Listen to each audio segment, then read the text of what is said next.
Hey, Steve Mignani here at High Octane Classics doing another High Octane Walkaround with a 1969 Chevy Camaro. Now, we all know the Camaro was in its third model year, 67, 68, 69, in 1969. And while it's the end of the first generation Camaro, it really stands unique on its own terms. While similar to the 67 and 68, for 69, Chevy added the speed lines here at the front and rear wheel openings, which some say is a nice nod to the Mercedes-Benz 300 SL. Hey, take it where you get it. But beyond that, the Camaro is a great car in stock form, but also it's one of the darlings of hot rodders, customizers, and modifiers. And one thing I'm really appreciative of is the modern trend toward pro touring, which kind of takes the look of a 1969 SCCA Trans Am race car, low, mean, ready to carve corners and accelerate and stop, but brings it to the street. Pro touring, accelerate, brake, and corner, all in equal measure. And before we get into the mechanicals of this car, let's look at the two-tone paint. This is something that Chevrolet never offered, but probably should have. The blacked out surfaces on the horizontal areas, meanwhile a beautiful sort of royal maroon on the vertical surfaces, and just really nicely done with a little sort of a character line down the side. And again, here is that speed strake added for 69 only. Massive wheels, dub big and bigger with plenty of hoop at the back. You gotta love that. It always looks like the car's lunging forward. And of course, this one has the SS or Z28 style trunk spoiler, which absolutely does do something. About 90 and above miles per hour, it provides downforce on the tail of the car as the air molecules hit it, bounce up, and then have a reactionary force pushing the tail down for better traction. Now, this also has a lot of aftermarket parts, which are awesome because these are so popular. The aftermarket has risen. You can get almost anything you want, including a new Camaro body. But this is an actual 69, not a repop. But with that said, it does have off-the-shelf billet aluminum taillights with LED lenses. The rear bumper is a one-piece item. It's been shaved, no more fasteners, no more bumper guards. Gives it a very sinister and sanitary look.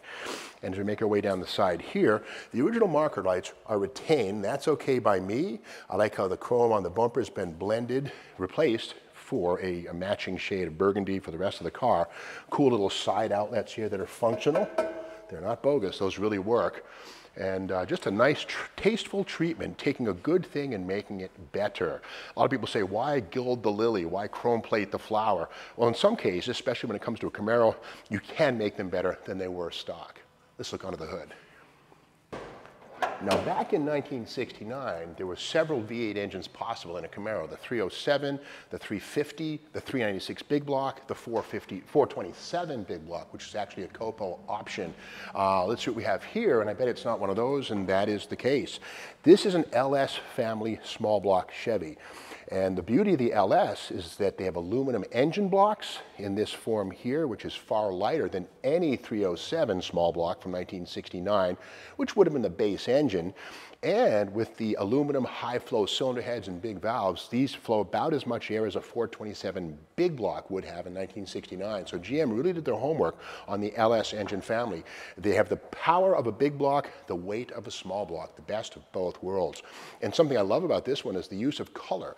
Now, we said before that the horizontal surfaces are done in black, vertical surfaces in burgundy. Well, here we have the burgundy applied to the horizontal surfaces and under hood. So it gives you a nice, I don't know, a treat for the eye. And this is the kind of stuff that car show judges really pay attention to.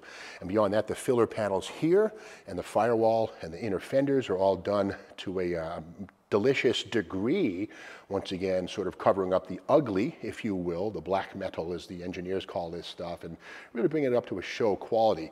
The engine cover here, covering the nylon manifold, which is a beauty in airflow, but not much to look at. That's why the cover is in place. There's nothing wrong with that.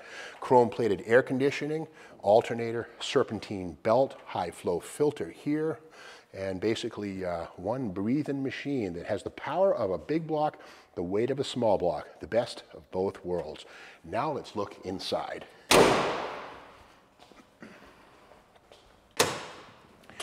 As nice as an original Camaro interior was in 1969, this one has been thoroughly modernized, and that's a good thing.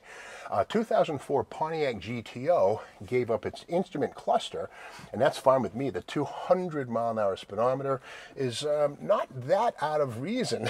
And again, the GTO on the tachometer, very cool to see a modern gauge cluster. Billet aluminum steering wheel, an aftermarket item, beautiful, hides in plain sight. And beneath the floorboards is a 4L80E 4-speed automatic, and the beauty here is that fourth gear is overdrive. The first gear is nice and low, so you get a good hard launch away from the stoplight, or a low RPM cruise at higher speeds on the highway, so you save fuel and get good performance. Thank goodness for the 4L80E. Gotta love the GTO seats, reupholstered to match the caramel interior. And the dash in this is also from that GTO with carbon fiber accents here around the center stack here. A Pioneer CD head unit with an LCD screen. Very cool stuff. Power windows. And the headliner in this thing is kind of a work of art unto itself. This sort of inset region here with a carbon fiber motif. And just really nice sculpted stuff. This is not Fisher Body 1969. It's far nicer. Let's go around the back of the car. I've already noted the wide and wider wheel and tire combo. Now, if you know your 69 Camaros and Firebirds for that matter, you know they're kind of problematic. The leaf springs and shock absorbers are way out to the corners of the car. It's tough to get big fat tires under them like this. So you have to ask, how'd they do it? Well, on this one here, there's a 4-link rear suspension with coilovers that has been replaced the leaf spring. So that's how these big fat tires, and the axle is a 12-bolt with a TA aluminum cover. And the differential housing has been chrome plated. Very cool, totally show effect. Beautiful work underneath this car with those coil overs. But that's the secret. Big fat tires don't happen with the stock leaf springs. You got to replace them, and that's been done here. Getting into the trunk on this one, let's have a peek and see if the execution goes all the way, and I bet it has. And yeah, look at that, a fully finished trunk compartment. Now, it's a little bit smaller than you might imagine because there's a big stereo system on that side and a fuel cell inside of here. Here's the filler. And again, on a standard Camaro, the fuel filler would be external and you wouldn't really want to see it. So it's been nicely hidden here in the trunk. But again, nice caramel colored upholstery and carpeting here. It kind of gives it a factory look, almost like it was born this way. And cool to see these billet aluminum hood hinges right here. These are machined on a 5-axis CNC machine from billet aluminum. That's not chrome-plated tin. That's the real thing.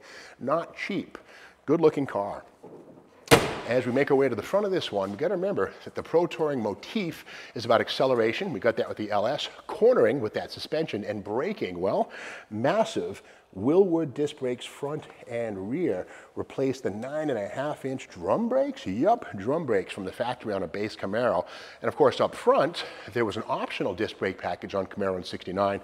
This one has Willwood discs up front that are about 40% larger than any Delco Moraine factory disc from 1969. So here we have it. Acceleration, braking, and cornering all in one beautiful 69 Camaro Pro Touring build. You can learn more about this car at the High Octane Classics website.